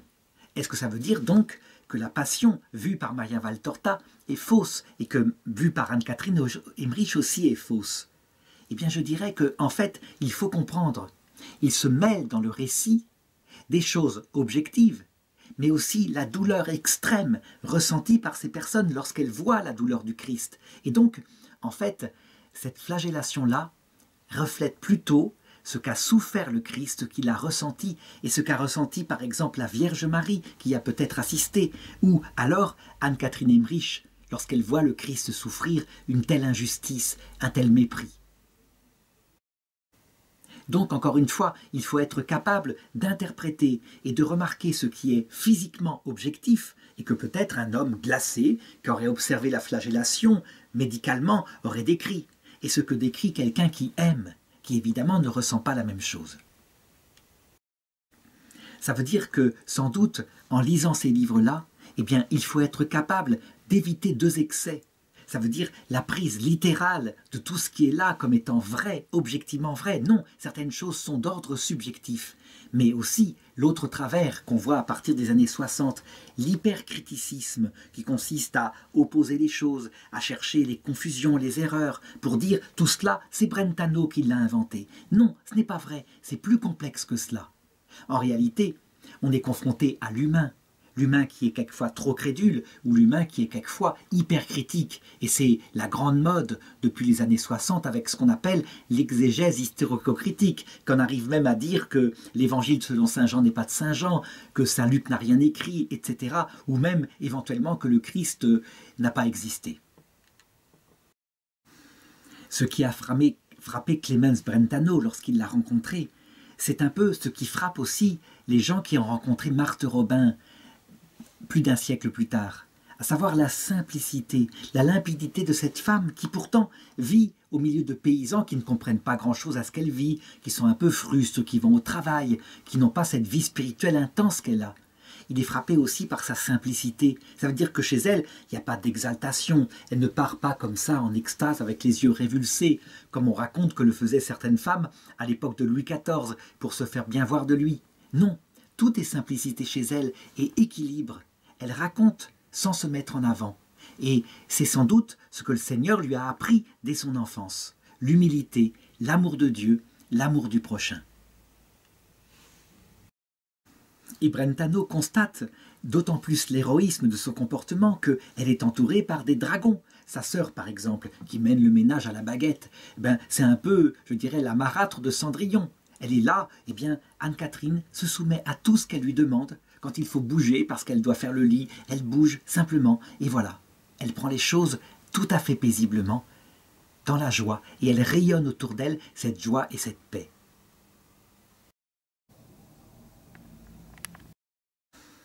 Je voudrais aborder maintenant un mystère ultime qu'elle va vivre, et auquel le Seigneur va la préparer dès son plus jeune âge. J'ai déjà expliqué que les souffrances, finalement, ont trois effets. Premièrement, nous montrer notre propre péché, façonner en nous un cœur humble. Deuxièmement, nous unir à la passion du Christ. Et ça, elle le vit par ses stigmates. Mais le troisième effet, je voudrais insister dessus maintenant. Elles permettent de porter les souffrances du prochain, véritablement. Ça veut dire qu'elles aboutissent à une forme de communion des saints incroyable, au point qu'on peut vraiment soulager des personnes qui portent une croix plus lourde que la sienne. En effet, en étant unis au Christ, je l'ai dit, sa croix est légère parce qu'il a un sens. Et donc, dès l'âge de 11 ans, elle est menée par le Seigneur pour porter très concrètement aide à des personnes qui sont en souffrance. Et la première fois elle le vit apparemment, c'est quand le Seigneur l'emmène en voyage, en pensée, dans le cachot de Marie-Antoinette, elle-même, qui est soumise évidemment à une croix absolument terrible, parce que Marie-Antoinette, la reine de France, a négligé un peu la prière, bien qu'elle soit catholique aussi, et a vu toutes les abominations que peut subir une femme être subie, à savoir la mort de son mari, le fait d'être séparée de ses enfants, le fait qu'on provoque son propre fils à l'accuser de gestes indignes d'une mère contre lui. Elle a tout vécu. Et elle est là, et elle sait qu'elle va mourir. On pense qu'elle est atteinte en même temps d'un cancer du sein, parce qu'elle perd beaucoup de sang.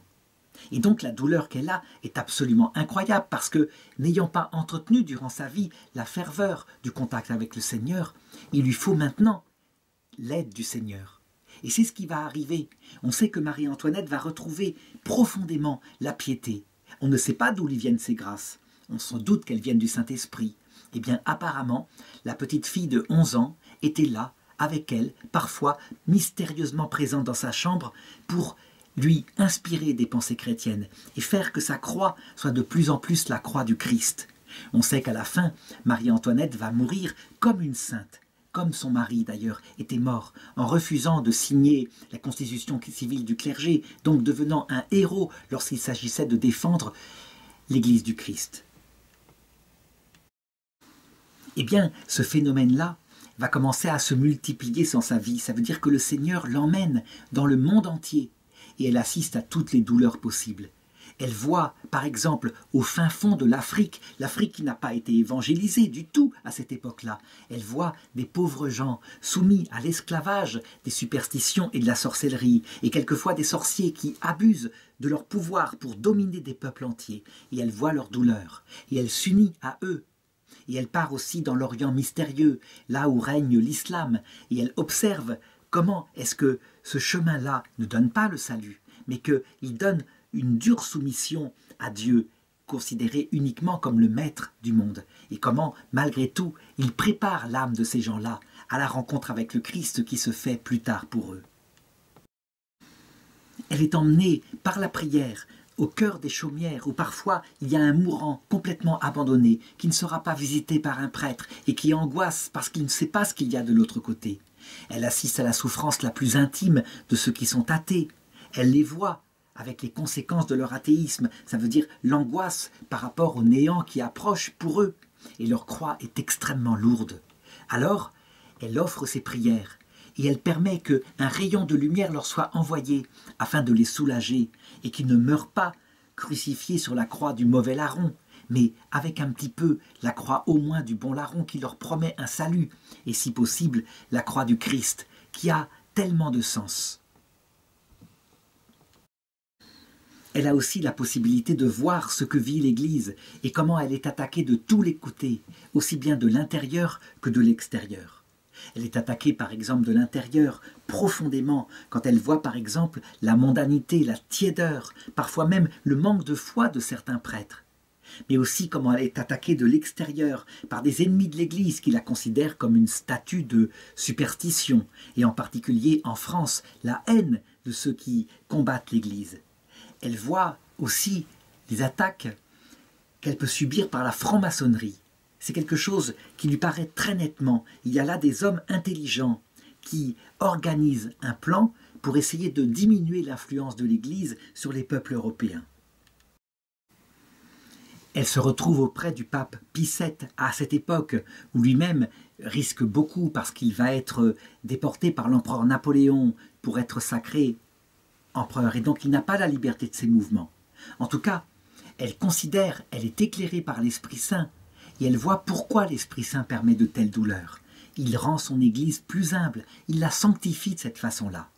N'empêche que sa présence sur place, là où est la douleur, je crois que c'est un phénomène mystique extraordinaire qui nous révèle la présence des saints du ciel à chaque fois que nous sommes confrontés à ce genre de douleur. Ça veut dire qu'en fait, nous ne voyons rien. Nous pensons que tout est perdu, que personne ne nous aide. En réalité, le ciel entier est là, non seulement par la présence d'Anne-Catherine Emmerich, qui elle va le raconter, parce qu'elle est vivante sur terre et qu'elle peut l'écrire et le dicter à Brentano, mais je pense que de l'autre côté, ce que nous ne voyons pas, ça nous sera révélé. La même chose, lorsqu'à l'heure de la mort, nous verrons le comportement des saints. Ils étaient toujours présents dans les plus grandes douleurs qui pouvaient exister sur terre. On voit aussi dans ses écrits comment le Concile Vatican II, qui le mettra par écrit et qui avait indiqué que tout dans le monde, y compris les autres religions, non pas sauvait, elle ne donne pas le salut c'est la fréquentation du Christ, mais comment Dieu les permettait parce qu'il y avait en elles des préparations, que tout était semence et que cette semence finirait par fleurir lorsque le salut serait proposé à tous les hommes. Il y a donc quelque chose de profondément catholique qui ne sera pourtant défini que par le Concile Vatican II. On peut citer aussi, toujours sous forme de phénomène mystique extraordinaire, une chose qui est toujours encouragée par l'Église et qui quelquefois ne se voit pas sur terre, on n'en voit pas les résultats. Je veux dire par là la capacité qu'a l'homme de porter pour quelqu'un d'autre des souffrances afin qu'il en soit soulagé. Par exemple, Brentano raconte qu'un jour, il passe là où elle est et il vient près d'elle et il la trouve à toute extrémité de sa vie. Ça veut dire qu'elle semble souffrir, elle qui n'a jamais eu ça, d'une maladie qui s'appelle une forme de tuberculose aiguë en stade terminal. Ça veut dire qu'elle tousse, elle a du mal à respirer, elle étouffe. Et en même temps, elle est atteinte par une espèce d'énervement contre une personne qui n'est pas là, mais une personne contre qui elle a envie de dire du mal. C'est une envie qui la dépasse et elle lutte contre ça. Mais elle porte cette envie de dire du mal d'une personne qu'elle ne connaît pas vraiment. Et ces souffrances durent une partie de la journée. Et le soir, tout d'un coup, on entend la cloche sonner. C'est le glas de l'église de Münster. Et ces souffrances aussitôt s'arrêtent. Alors, elle réunit les gens qui sont autour d'elle et elle leur demande de dire avec elle une prière pour les âmes agonisantes. Et on apprend un peu plus tard que, un peu plus loin dans une maison, une dame assez âgée venait de mourir d'une tuberculose et qu'elle avait, durant toute son agonie, lutté contre un sentiment extrêmement dur qu'elle avait contre une voisine, un sentiment de haine violente qu'elle n'arrivait pas à dépasser, tandis que le prêtre essayait, comme il le pouvait, de lui dire de dépasser cela et de se préparer à l'entrée dans l'autre monde. On peut donc dire que Anne-Catherine Emmerich, eh bien, elle avait porté cette énorme tentation et cette souffrance physique très grande que portait cette âme agonisante, et donc elle l'en avait soulagé. Elle avait pris sur elle une partie des choses, et donc le pardon de la part de cette dame agonisante avait été plus facile. Toujours est-il que quand les personnes de cette famille vinrent raconter la façon dont était morte la vieille dame, ça correspondait exactement à ce qu'avait vécu Anne-Catherine Emmerich, et d'ailleurs elle participa par un petit don aux obsèques de la dame en question.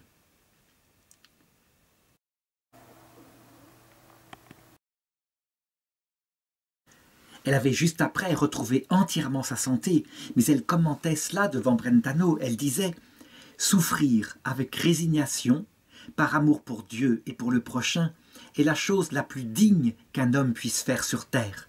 Et les anges, s'ils le pouvaient, s'ils avaient un corps, aimeraient bien avoir ce privilège, mais ils ne l'ont pas. » En fait, elle touchait du doigt ce qui fait la spécificité de la vocation humaine, avec ce corps capable de souffrir, de s'offrir et même de mourir pour les autres, chose que les anges ne peuvent pas faire, eux qui sont des purs esprits et donc qui ne connaissent jamais la souffrance physique ni sensible, mais qui ne peuvent pas non plus mourir et donner leur vie pour quelqu'un.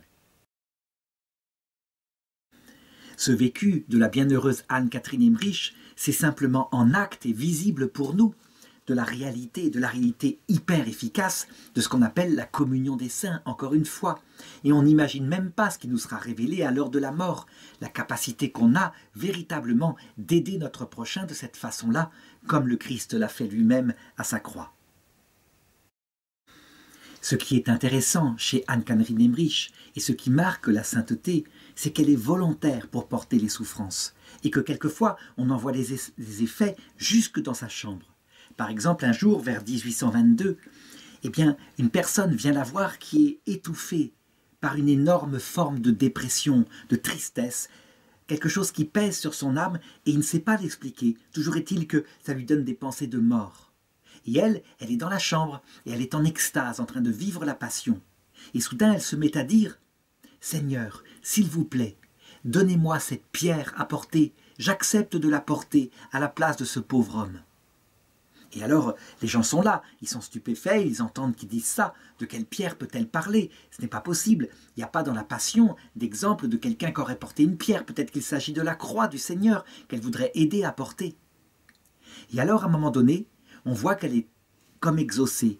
Et elle semble s'enfoncer dans son lit, comme si elle portait une pierre énorme. Or, le monsieur qui est là et qui portait cette espèce d'angoisse psychologique très lourde, tout d'un coup se sent mieux. Ça veut dire que la tristesse s'en va de son âme. Et il reprend des couleurs, il reprend comme une joie intérieure de vivre, et il va en témoigner. On peut donc dire qu'elle a pris sur elle une maladie qui est très fréquente à notre époque, une forme de dépression nerveuse, afin que cette personne qui n'en pouvait plus soit un peu libérée. Vers la dernière année de sa vie, le phénomène va encore s'amplifier, parce qu'à un moment donné, lors d'une de ses extases, Jésus lui montre l'immense souffrance qui pèse sur l'Église, sur les membres de l'Église elle-même. Et là, elle supplie Jésus, elle lui demande de pouvoir porter les souffrances de l'Église. C'est évidemment quelque chose qui pourrait choquer, parce qu'on se dit, mais qui peut porter les souffrances de l'humanité entière, sinon Jésus-Christ? Cependant, il faut bien considérer qu'il y a une parole de Jésus qui semble aller dans ce sens-là. C'est une parole mystérieuse en Jean chapitre 14, verset 12 qui dit « En vérité, je vous le dis, celui qui croit en moi fera lui aussi les œuvres que je fais, il en fera même de plus grandes parce que je vais vers le Père. Et Jésus continue en disant « Et tout ce que vous demanderez en mon nom, je le ferai, afin que le Père soit glorifié dans le Fils. » Qu'est-ce qu'il pourrait y avoir comme œuvre plus grande que celle que le Fils a fait? Ce n'est pas possible, diraient avec raison des protestants, parce que tout vient du Christ, c'est le Christ qui est le Sauveur. Et nous pouvons peut-être, disent les catholiques et les orthodoxes, participer, coopérer à la rédemption, mais certainement pas faire plus grand que lui, puisque ça vient de lui. Eh bien, apparemment, c'est ce que dit Jésus. Quand Anne-Catherine Emmerich le supplie, en voyant cette Église dans l'état où elle est, vers 1823, de porter, de prendre sur elle, qu'il lui mette sur elle les souffrances de l'Église afin qu'elle soit soulagée. Et il semble résister à sa prière. Alors elle entre dans un dialogue avec lui, que Brentano entend, qui est remis par écrit, où elle le supplie, un petit peu comme Abraham, dans une négociation, mais comme une épouse qui négocierait avec son mari, de lui laisser prendre sur elle de telles souffrances. La suite du texte de Jean dit d'ailleurs « Tout ce que vous demanderez en mon nom, je le ferai, afin que le Père soit glorifié dans le Fils. » Eh bien, à un moment donné, on dirait que dans ce dialogue, Jésus cède à sa fiancée, à son épouse, et qu'il accepte de mettre sur ses épaules les souffrances de l'Église. La dernière année de sa vie, donc entre 1823 et 1824, va d'ailleurs être une année de souffrance terrible. Et on peut se demander, mais comment est-il possible qu'une seule personne, volontairement, porte ainsi les souffrances d'une humanité qui n'en a pas grand-chose à faire du Seigneur? Eh bien, elle en est le témoin. C'est quelque chose d'extraordinaire. Et en même temps qu'elle souffre, eh bien, elle dit au Seigneur « Je ne m'éloignerai pas de vous, je ne cesserai de vous supplier, tant que vous ne m'aurez pas agréé dans mon sacrifice. » Ça veut dire qu'elle désire la croix. Et là, on peut se demander, mais est-ce qu'il n'y a pas quelque chose qui serait une forme de masochisme à désirer ainsi la croix? En fait, il faut le comprendre. Je l'ai dit, la croix de Jésus est légère en comparaison de la croix de ceux qui s'éloignent de Jésus, y compris quand ils sont membres de l'Église. En effet, il faut bien considérer ce qui s'est passé au Golgotha.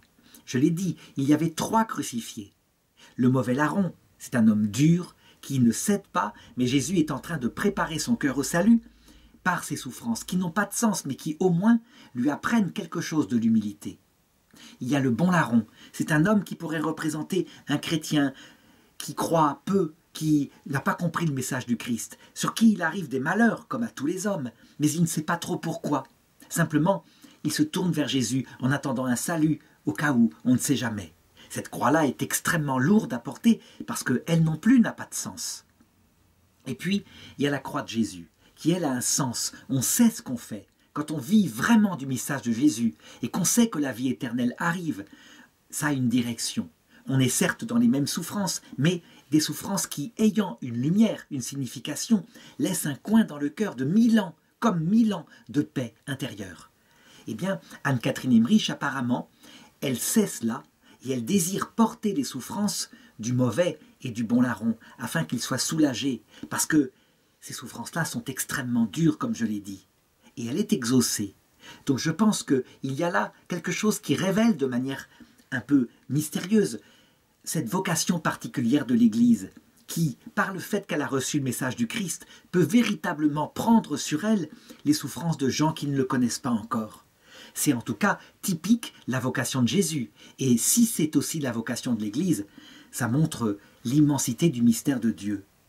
Alors, on pourrait tout de même poser encore une objection à cela.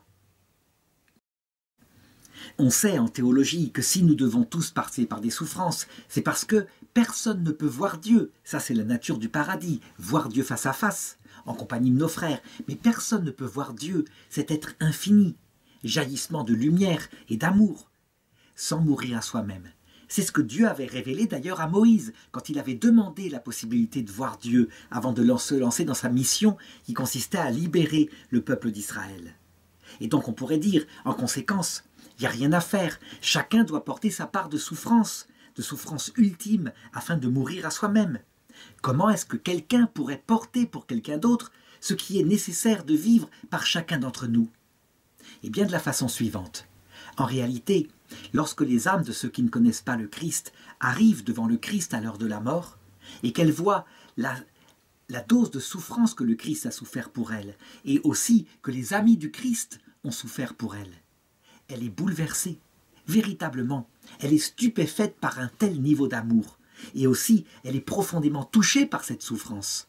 Son cœur étant attendri par ce qu'elle découvre, eh bien, il peut arriver que la compassion, la reconnaissance, les larmes qu'elle émet parce qu'elle est touchée par tant d'amour, provoquent le même effet. Ça veut dire qu'en fait, finalement, tout homme n'est pas obligé de passer par la nuit de l'esprit, le désespoir comme Jésus. Il arrive que des personnes en soient délivrées en partie par la compassion lorsqu'elles sont touchées par un tel amour. Donc il y a véritablement une capacité pour des âmes qui connaissent le Christ de suivre le Christ et de porter les souffrances pour des âmes qui ne le connaissent pas. Il n'empêche que, on peut le dire, nos souffrances à nous chrétiennes sont tout de même beaucoup plus légères parce que nous savons où nous allons que les souffrances de ceux qui ne connaissent pas tout cela. Elle va vivre ainsi la dernière année de sa vie et elle meurt le 9 février 1824. Ce qui est assez étonnant, c'est qu'elle meurt en prononçant simplement, alors qu'elle est écrasée par la souffrance qui pèse sur ses épaules, 3 fois les paroles suivantes. « Seigneur, venez à mon secours. Seigneur, venez à mon secours. » Ce qui est curieux, c'est que ce sont les premières paroles que les moines dans le monde entier disent au tout début de la journée, lorsqu'ils commencent leur office. « Seigneur, viens à mon aide. Dieu, à notre secours. » Évidemment, dans la ville de Doulmen, la nouvelle se répand de sa mort et les gens savent très bien qu'ils ont affaire à une sainte. Je l'ai dit, ça se voit extérieurement. D'ailleurs, il faut remarquer que beaucoup de saintes qui meurent dans des villes comme cela, ça ne se voit pas parce que leur mort à elles n'a pas été accompagnée de tels phénomènes mystiques. Et donc nous aurons des surprises en ce qui concerne la sainteté des gens dans l'autre monde. Toujours est-il qu'à son enterrement, il y a un afflux tel que les gens raconteront que jamais ils n'ont vu tant de monde à Dolmen pour un enterrement. Et elle est enterrée. 6 semaines plus tard, il y a quelqu'un qui désire, je dirais, avec de l'argent, se procurer son corps pour l'enterrer dans un autre lieu afin qu'il devienne un lieu de pèlerinage. Et donc, à cette occasion-là, son corps est déterré et on le trouve évidemment parfaitement intact avec ce sourire angélique qui est sur son visage et les traces des stigmates qui n'ont pas disparu. Son corps est alors transféré dans la crypte de l'église Sainte-Croix à Dulmen, où ils vont reposer jusqu'à aujourd'hui. Le procès de béatification va vite être ouvert, mais l'Église, évidemment, et par sa prudence, va être confrontée à la difficulté suivante. Que faire pour faire comprendre aux fidèles qu'il ne faut pas s'attacher tant au phénomène mystique extraordinaire qu'à l'extraordinaire amour qu'elle a montré dans sa vie? Toujours est-il qu'il va être suspendu en 1927, puis il va être réouvert en 1973. Et le pape Jean-Paul II, qui est l'homme qui a le plus canonisé dans toute l'histoire de l'Église, qui savait qu'il fallait donner des modèles comme ça aux fidèles, eh bien réouvre le procès et le termine en 2004 avec sa béatification. Contre l'avis de ceux qui sont très critiques par rapport à l'œuvre écrite de Brentano, il décide de faire figurer dans le décret de béatification ses œuvres, parce qu'il est convaincu lui aussi qu'il y a quelque chose qui devra être regardé. Par contre, il n'insiste pas tellement sur les stigmates. Je pense que la sagesse de Saint Jean-Paul II est tout à fait intéressante à regarder ici. Quand on regarde la vie d'Anne-Catherine Emmerich, on peut le faire, on peut regarder le moindre détail de ce qui lui est arrivé. On y trouvera des leçons théologiques, comme j'ai essayé d'en tirer quelques-unes dans cette vidéo. Des leçons extrêmement profondes sur la communion des saints, sur le sens de la souffrance, sur le partage de la souffrance, sur le fait qu'on peut prendre sur soi des souffrances.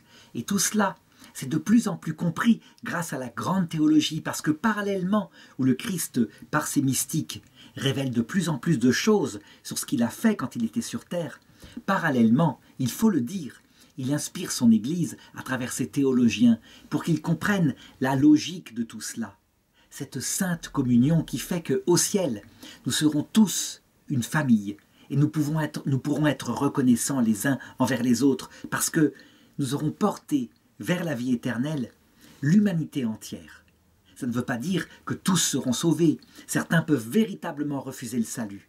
Mais ceux qui se seront convertis à l'heure de la mort et qui auront encore à faire du purgatoire, véritablement, les indulgences, l'indulgence même du Seigneur, notre indulgence à nous, pourra les délivrer beaucoup plus vite que ce qui était attendu.